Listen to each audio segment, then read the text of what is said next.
9, 10, 11, 12, 13, 14, 15, 16. I'm just missing it. Okay.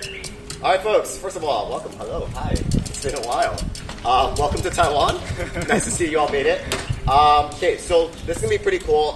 The safety talk is really simple. It's just really covering a lot of the basic stuff for group riding. A lot of you probably have heard my meet and greet safety spiel, which I've done many, many times. However, we never really do a safety talk regarding like what to do after we advance from the meet and greet level, right? So maybe not everyone has obviously ridden together. We got some new faces from the past season and so forth. Some people obviously returning from like OG years. But yeah, for some of you, you might have not really properly rode with each other. So yeah, let alone like in a big group setting, right? So three things to cover is during this week, naturally, we're going to have pace groups that naturally form, right? We do have 3 support bands, so it only makes sense to kind of break it down to 3 actual groups. So there are going to be 3 categories. The group 1, we're going to call that the drop ride. Group 2, we're going to call that the low drop ride. And group 3 is the no drop ride. Okay? Drop, low drop, no drop. Okay? Drop ride obviously is self-explanatory. It's going to be a spicy ride. It's going to be pretty fun, but it's going to be fast, right? There's a chance you will get dropped, but that's okay, because if you get dropped from the first group, second and third group, you can just join in with them, right? The second group is the low drop ride, meaning the pace will be moderate. There's a chance you might get dropped, but hopefully you won't, right? It's more of a moderate pace, and then, And then the third group I have is the no drop, which is pretty self-explanatory, okay? Don't feel like you have to stick to one group the entire every single day. If day 1 tomorrow you're feeling good, you want to move up to like group 1, 2, that's fine. If you want to be more conservative for the first few days, that's totally fine as well. You can join group 3, right? While we are riding every morning within your groups, find 2 buddies, okay? So for example, like right now, I'm going to go with Ricardo, I'm going to go with Selena, okay? These are my buddies. If we're doing rest stops or what happens.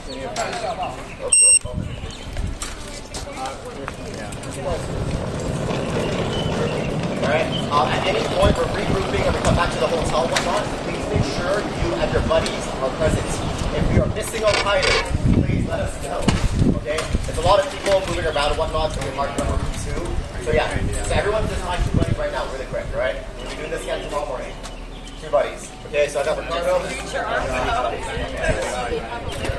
Awesome.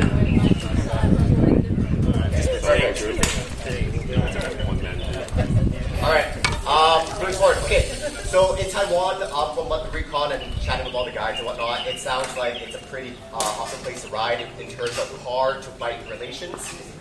Drivers will respect us if we give them respect as well.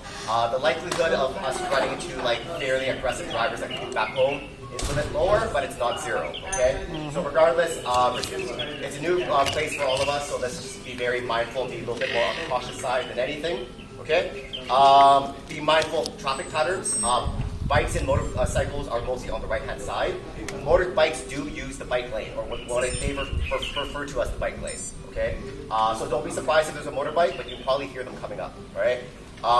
Relay safety calls, relay lights, okay? One thing we did see a lot of last year is when we had large groups of like 10 plus people, is if the light turns green, first 8 wheels are going, by the 9th person, the light starts to turn like possibly yellow, possibly red, and people are just still sending it through the intersection.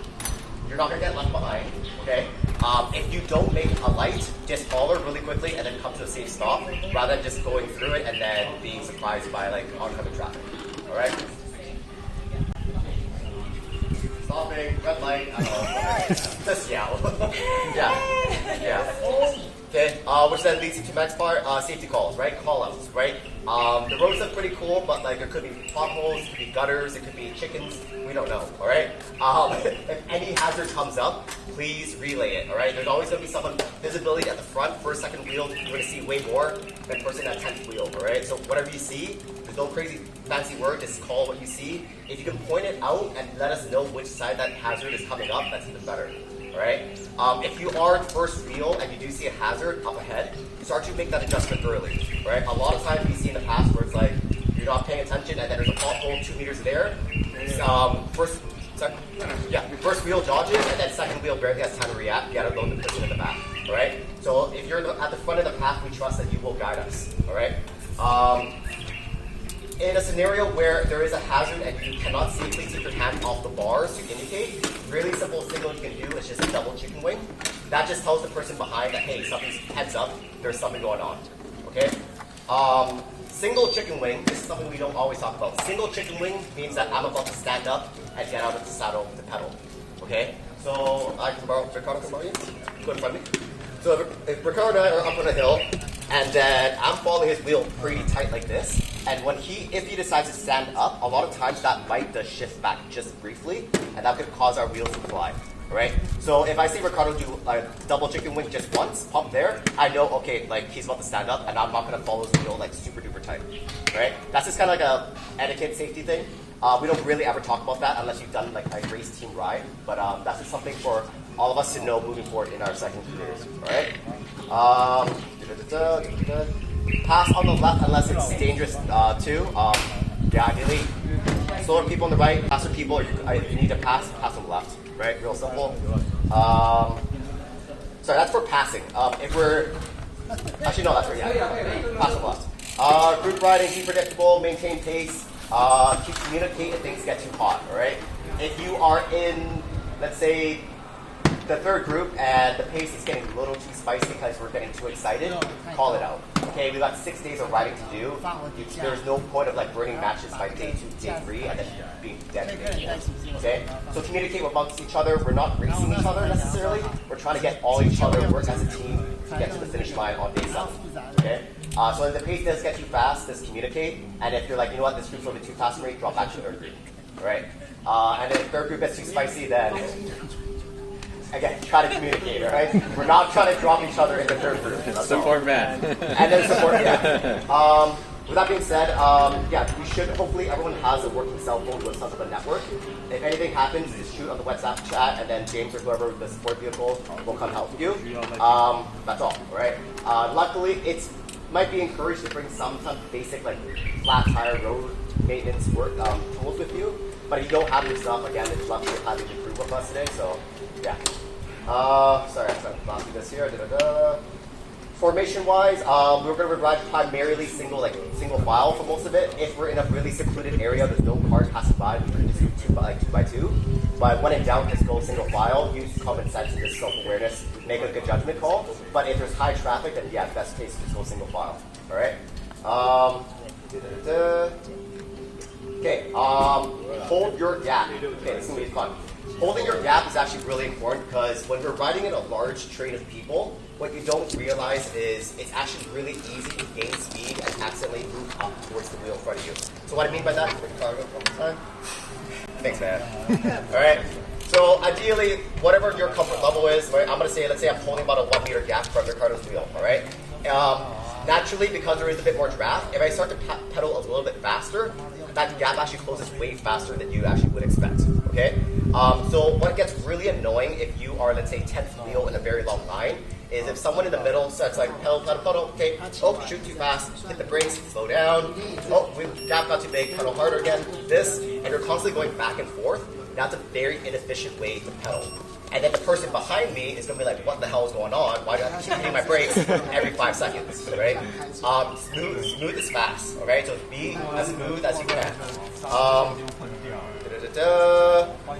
Okay, so if I'm pedaling and I'm like, oh shoot, that cap is starting to close in front of me, rather than just hitting my brakes, try to soft pedal, right? For those you don't know, soft pedaling just means like pedal like 5 watts. Like you're still moving your feet, but you're barely putting pressure on the wheels.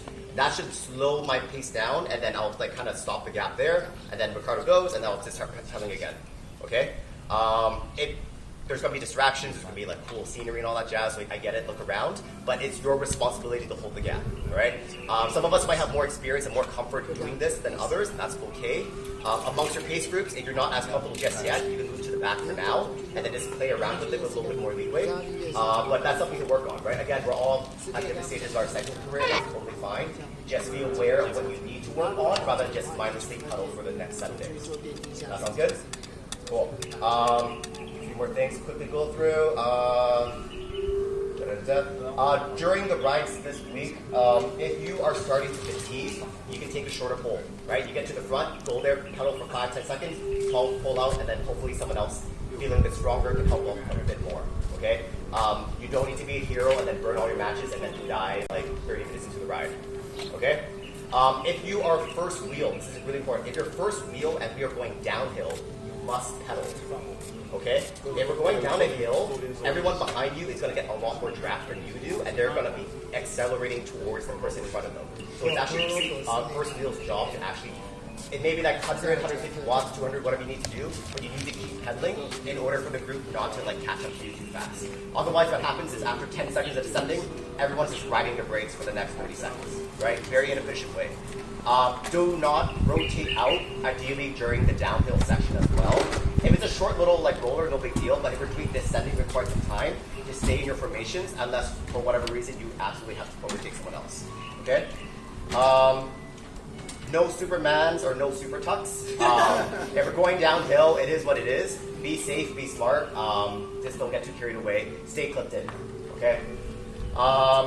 If you have any segments you want to do, if you guys want to race for town signs, stuff like that, or you suddenly want to just like get out of the saddle and drop like 1,000 watts, announce it, okay? We're not going to try to surprise attack each other or anything like that. It's really startling and dangerous if someone just starts to sprint right beside you unknowingly, okay? So for whatever reason, if you got to drop watts, just be like, I'm going, and then pull to the left and then just shoot out, okay? Any questions? Okay. Otherwise, that's pretty much it for the safety talk, all right? So just, be smart. Final reminder is we're in Taiwan, guys. It's pretty cool. Okay. This will be a really epic week. We flew like 10,000 kilometers to get here. So, it's pretty fucking awesome. Quick shout out to Ernest for the very casual invite, which then became all right. One final thing I wanted to say, and hopefully you remember during the trip, is to remember to keep your head up. Okay? Both physically and metaphorically. Physically, because we're in an epic place. A lot of times when we're like focusing on riding, we just kind of literally just stare down the whole time. I've seen so many people do the Whistler Fondo, be like, I didn't even see the view at all. It's like, guys, we're in Taiwan. Like, look around, enjoy the view, soak it all in. And then the second thing in terms of keeping your head up is just metaphorically.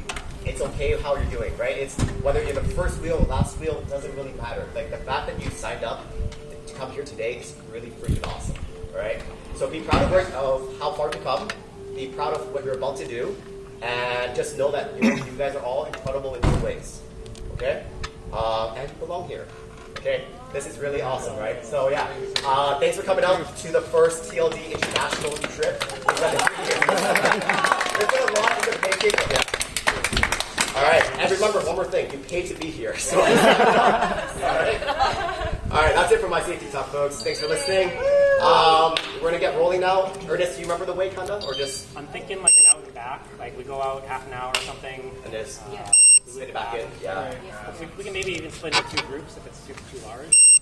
We'll just go single, and then if people start going faster, just like organize yourselves accordingly. Okay. Okay, so you're going to turn right. What do you think is better? Should we turn right or should we turn left? You better turn left, because if you turn right, because this is already 5:30. The night market is already people there and the car there. So you turn left, maybe easier. Okay. Thank you. All right, that's what it is. That's what we're going to do. All right, everyone's lights working, all good, brakes are good, everyone's checks. Yep. Yeah. Yep. Oh, Ready. by the way, in Taiwan, if you want to turn left on the fast traffic road, you better use the traffic light, do 2-stage turn left. Oh, okay. Don't- Crosswalk. Yeah. Oh, okay. Okay, good to know.